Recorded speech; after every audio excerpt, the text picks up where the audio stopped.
Order! Order! You are an incorrigible delinquent at times. Behave yourself, man!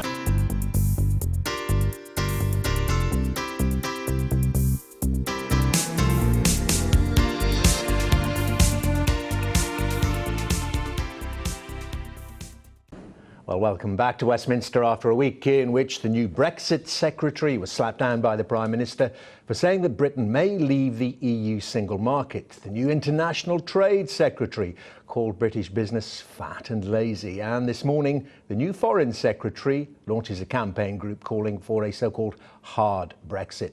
Well, Labour's shadow foreign secretary and shadow Brexit secretary, Emily Thornberry, accused the trio of delivering empty platitudes and making it up as they go along. But what deal does her party want from the EU? Well, she's here to tell me right now. And a very good morning to you, Ms Thornberry. So, I mean, is your party there in a little bit of a mess on the attitude towards remaining or not within the single market?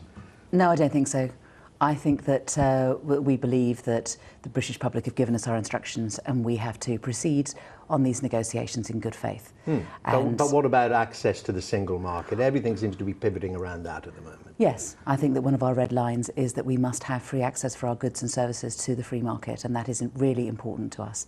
There are some of the regulations around the free market that we have always had questions about, and we continue to question, and that must be part of the negotiations. So, for example, we're concerned that it could be an interpretation of some of the regulations that we wouldn't be able to renationalise the railways. We think that that's something that isn't for Europe to decide, it's something for the British to decide. So is that what Jeremy Corbyn, the leader, was hinting at when he talked about those elements of the single market? Yeah. That's what he's talking about. Yeah, that's what he's talking about. The idea of being able to support industries, I suppose. Would that go for the steel industry and things like that? Yeah. I mean, I think that when public money is in such shortage, we want to make sure that we get sort of maximum bang for our buck. We want to be able to spend public money in a way that has a ripple effect, and we need to make sure that we support our industries and are allowed to do so. We need to be able to spend public money, let's say, with a local authority that might have a contract with a subcontractor. We want to be able to say, you must pay a living wage. You must have local apprenticeships. And there is an argument that that might be contrary to European laws as they are at the moment. So we need to kind of think about those. And what about controls on immigration? That, as you say, this is one of the main things flowing from the Brexit votes. We know what the government is now saying. Well, we know they're now saying, well, at least there won't be a points system. Do you agree with that? I think that, without a doubt, during the referendum, this issue was raised, and many Labour MPs have spoken to me about it. From all sides of the Labour Party, they've raised this with me. So I think that it is something that we need to look at, and we need to be able to balance some form of realistic and workable controls on migration along with access to the free market. Well, there's talk today that the remaining members of the European Union, once Britain does leave, are looking at some kind of ESTA system. This is the system that applies to citizens from the UK and indeed from Europe going to the United States at the moment, where you fill in a form, you have to pay some money and you're pre-authorised to go there. Is that something that you would see as acceptable as a quid pro quo? Listen, I think that it is too early at this stage. I think that would that system work in terms of our relationship with Ireland? How would that mean? What would that mean in terms of a border in Ireland between the north and the south? One thing that the Irish from the island of Ireland do want, they don't want to have a border. So we have to be very careful about whatever solution we come forward allows us to continue to have free movement across Ireland. Let's focus in on the man you're shadowing, Boris Johnson, the Foreign Secretary, and this announcement today that he's joining a newly formed so-called hard Brexit group, wants to cut a lot more of the ties than perhaps some people want. OK, it seems to me that what Theresa May has done is she's set up these three guys. They're all failed leadership candidates. She's given them so-called responsibility for being involved in Brexit, and yet she still seems to be completely in charge. So they can go out and they can say what they like, and she'll slap them down. I think that we'll see a lot more of this. I think that we'll see quite a lot of posturing, with them playing to various factions within the Tory party, and Theresa May saying, yes, boys, stop fighting, I'm in charge.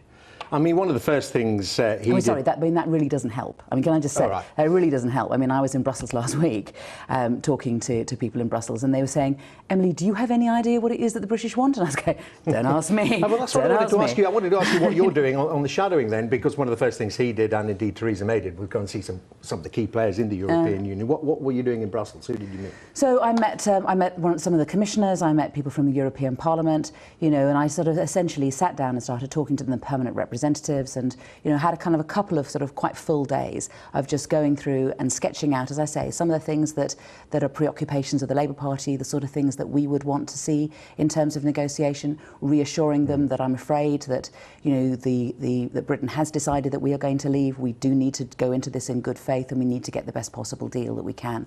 And also saying to them, there are sensible people within Britain who do want to negotiate a proper deal, and these are the sort of things that we would like to talk about. And have you had access yet to your counterparts, or would-be counterparts, if you get into power, particularly the French and the Germans? So I've seen delegations of French, I've seen quite a lot of the Norwegians, and I've been talking to them because obviously but not their at one foreign stage, ministers. not their foreign ministers. I've seen my equivalent, who's the shadow foreign and defence minister, and talked to her, and they were saying, you don't want a Norwegian model. Honestly, you don't. The Norwegian model is that we do as we're told. Right. But I just wonder, have you called the French foreign minister, for instance? So no, but we're in the process of arranging for me to go to France and to Germany. Do you know who he is?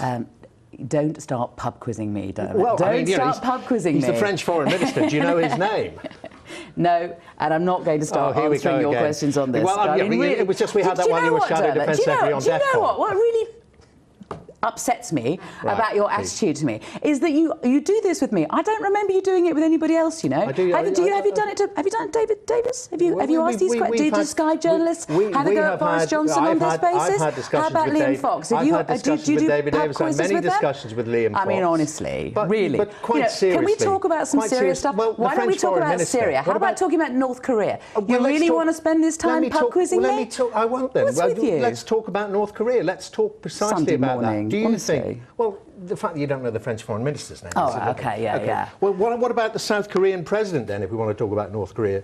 Do you know the name of the South Korean president? Let me talk about who's been talking about nuking Pyongyang? Let me talk about North Korea, because I think that, with these tests going on at the moment, clearly it is a huge threat to the area, and it's a real challenge to the international community. What are we to do about North Korea?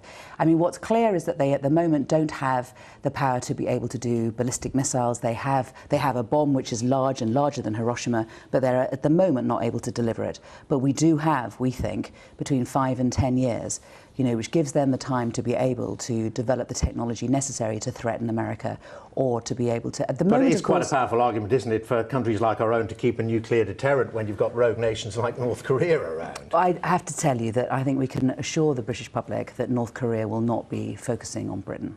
As and when they're able to develop nuclear weapons, they won't be. And do you know what? When we publish our defence review, it will highlight the fact that when you make no progress on nuclear disarmament, as we haven't done for decades, this sort of thing will continue to happen. And it won't just be North Korea. There will be other countries who think that it is fair enough for them to develop nuclear weapons, unless and until we start reducing nuclear weapons in a proper and serious way, we continue to be a threat. And this idea, it's not fully fleshed out now, but we are hearing some reports saying that South Korea, obviously cheek by jowl with North Korea, worried about these developments and has contingency plans for a preemptive strike on Pyongyang. I think that we need to, yes, and I think that their anti-missile system is something which the Chinese are very worried about, because the Chinese worry that it might encroach on their territory as well. So I think that all these things need to be put into the mix. I think that we need to be careful. I think that it's right for the United Nations to be talking about further sanctions, but I think that we also have to be conscious of the fact that we might be playing into the hands of the North Korean government, who want the North Korean people to be thinking that the entire world is against them and that they must cleave closely to the government. A call from Boris Johnson to the South Korean president, whose name I guess you don't know. And the important point, which is about our security and world security, is that how we are going to approach North Korea into the future. All right, but how would we? And if you want me to go with you to a pub tonight, and we can do a pub quiz tonight, let's do it. I'm not the Shadow Foreign Secretary. Honestly. I'm not the Shadow Foreign Secretary. We're talking about perhaps a global conflict here, and one nation threatening nuclear strikes on the other. Yes. Thought you might have been rather. And I can tell you that I am extremely interested in this, and I will talk about. President is? I will. I'm not getting drawn by you into this nonsense. I'm quite prepared to talk politics with you and to talk about the principles we will in a minute, and the threats to the country. But just for future reference, Park Hoon-hee. it is a she. But we will move on. I want to get back to Brexit and this idea from Owen Smith. Let's get back to your party. This idea from Owen Smith that at some point, perhaps after the Brexit negotiations or maybe even during, there should be a second vote, be it a general election or a referendum. Yeah. I think that we should start on the principle that the Tories, because they won the general election on the basis of having a referendum, they don't have a mandate to be able to take us out of Europe on whatever terms they finally decide amongst themselves they want to. So I think that we have to have some form of democratic, injection of democracy in some way. When we had the referendum going on, right, one of the things that was not clear when we were having the referendum and the debate was what our continuing relationship with Europe was going to be. We have to be clear about that, and that discussion was not one that we had. Certainly there were lots of contradictory promises made. I mean, Boris can come along and say he's going to campaign in order to deliver all these promises that they made during the referendum, but he clearly can't do that. I mean, hello, what about the £350 million they were going to spend on the NHS? So I think that we need to go back to the British people in some way, whether that's exactly what form that takes and at what stage. I think that we need to be open-minded about. But I think that at the moment we have to proceed on the basis that we are leaving and we're getting the best deal that we can. But we should not just leave it on trust to the Tories to decide what that future should be. Lastly, can I just ask you, do you think anti-Semitism, this row within the party, do you think it has been dealt with effectively? We have this today, don't we? Michael Foster, one of the biggest donors, a big donor to the Labour Party over the years, he's been suspended for criticising those behind Jeremy Corbyn. He is, of course, Jewish. And Stephen Pollard, the editor of the Jewish Chronicle, writing today, saying when a Jew complains about the Labour Party's attitude to anti-Semitism under Jeremy Corbyn, it's the Jew who is purged. Yeah. I think that anti-Semitism in our society continues no, but in your party. to be... No. In society generally continues to be an issue, and obviously it continues to be an issue within the Labour Party. And it is not something that we can be complacent about, or we must always make sure that we are prepared to confront and stamp out whenever it raises its ugly head. And whether that's racism, whether that's anti-Semitism or sexism, I think that we absolutely must call it for what it is. But it's interesting you're saying there is more to be done within the Labour Party. There is always more to be done. There is always more to be done, and do you know what? There's certainly a lot more to be done by the Tories, and I certainly think that sometimes when it comes to sexism, some Sky presenters need to look at themselves too. I really do. It really upsets me that every time I come on here, you do another pub quiz with me, because you do not do it with anybody else, and I do think that it's patronising. Let me address it, Emily Thornberry. It's not, because you are the shadow foreign secretary. Yeah, right. And this was about the French foreign minister, Jean-Marc Ayrault, who Boris Johnson has met now. Let's take this offline, because I've got a lot to say to you, and I don't think a lot of it ought to be broadcast. Emily Thornberry, for the time being, thank you very much indeed. And more than keen to have that discussion on air if you like. Yeah. I mean, it's a question way back when I can't even remember when Mr. Johnson, Alan Johnson, was Shadow Chancellor. We had discussions about the rate of national insurance, which he didn't know, and he should have known, I would have suspected, as Shadow Chancellor. It's Alan Johnson. I'll just leave it there with you.